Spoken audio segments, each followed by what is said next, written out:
皆さん、家があるからって安心していませんか？甘い！そんな甘い考え、今すぐ捨てなさい。あなたはホームレスです。テンションがやばい。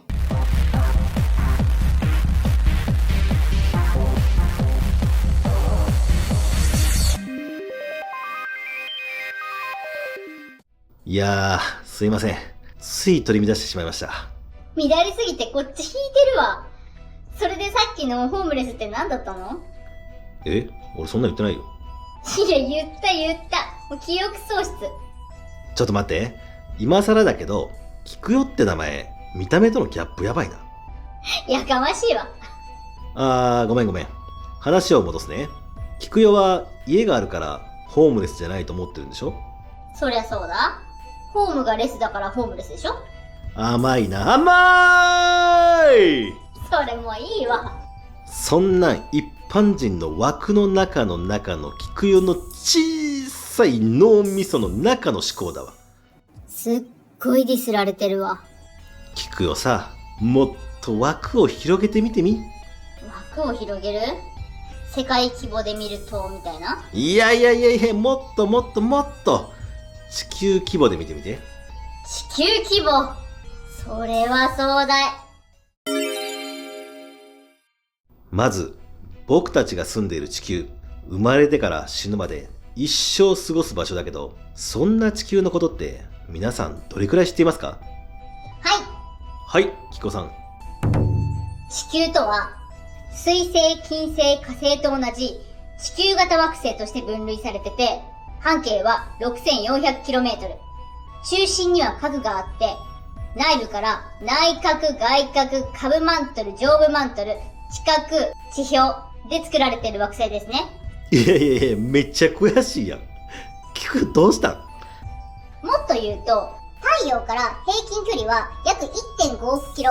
自転周期は23時56分4秒。公転周期は 365.2564 日。形はほぼ回転大じゃあ、もうストップ。詳しすぎて俺も視聴者もドン引きしとるわ。地球ってほとんど水でできてるでしょ？みたいなバカ丸出しの回答もあったのに予想外すぎたわ。それじゃあ地球の中ってどうなってるかは知ってる？マグマがある。そう、正解。表向きはそう言われてるよね。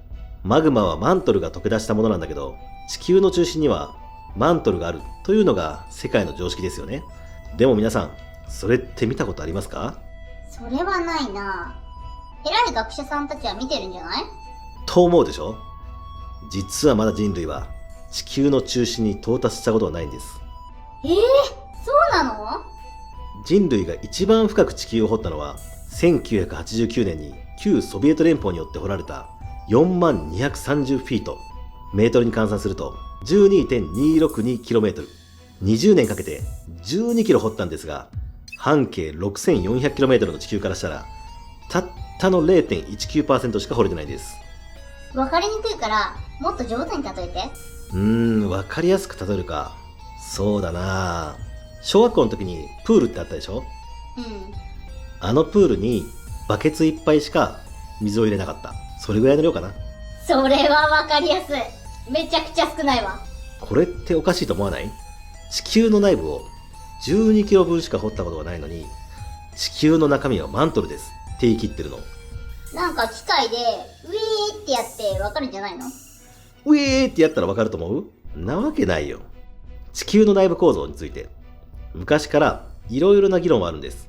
本格的な調査が始まったのは20世紀に入ってからなので、地球の内部構造の調査が始まってまだ100年程度しか経ってないんです。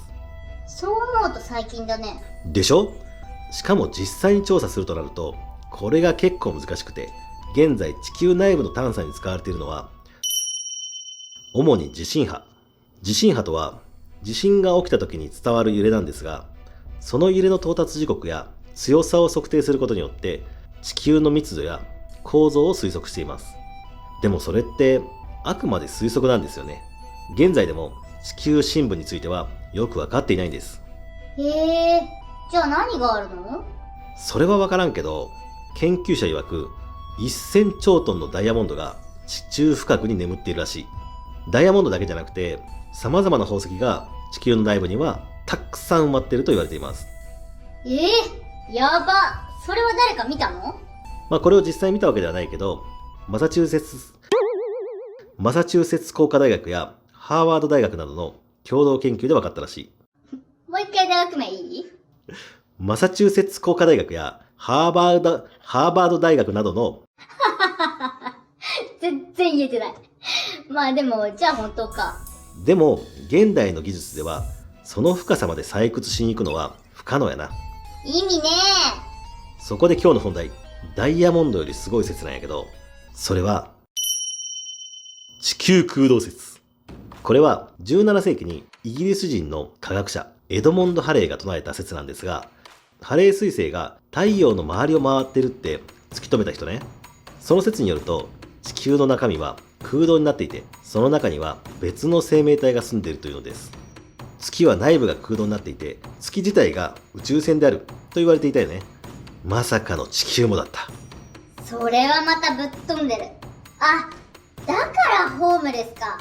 地球の中の生命体からすると、地表に住んでる人間は野宿してるってことだよね。そういうこと。さらに、現在亡命中の元 CIA 職員、エドワード・スノーデンが暴露した内容によると、地球内部のマントル層の下には、そこに暮らす知的生命体の存在が確認されているという。しかも、その知的生命体は、火山の噴火口とか、海底の地熱が出てくるところ、そういうところから UFO で出入りしているというんです。情報量に頭が追いつかない。さらに、まだあるの？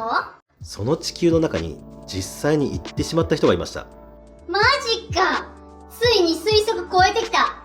それが1926年に航空機による初の北極点到達を成し遂げた米国の英雄リチャード・バード少将。バード少将はなんと地底で1000年以上にわたって存在し続けてきた地下世界の代表と接触したんです。その時に見た地底人の見た目はほぼ人間ですが、地上の人間よりも外見も性格的な中身も美しかったといいます。さらに地底世界では戦争がなく、新しいエネルギー源を持っており、食料や光に困ることはないとのこと。じゃあ食料とか取り放題じゃん。地球の問題大半解決するね。そうやって搾取することばっかり考えるバカがいるからだろうな。今までも地上の人々は何度か地底人にコンタクトを取ろうとしたにもかかわらず、全て拒絶されました。まあそりゃそうだろうね。連絡取ったら搾取されるの分かりきってるもんな。ごめんって。でも、もしいつか地上の世界が自滅するようなことがあった時には助けようと考えていると地底人はバード少将に伝えたらしい。結果優しいんだね。地上に生きている人々は滅びないように平和に仲良く暮らしていかないといけないね。そうだね。それでは今回は地球空洞説、地底人についてお話ししました。皆さん仲良く平和に過ごしましょう。ありがとうございました。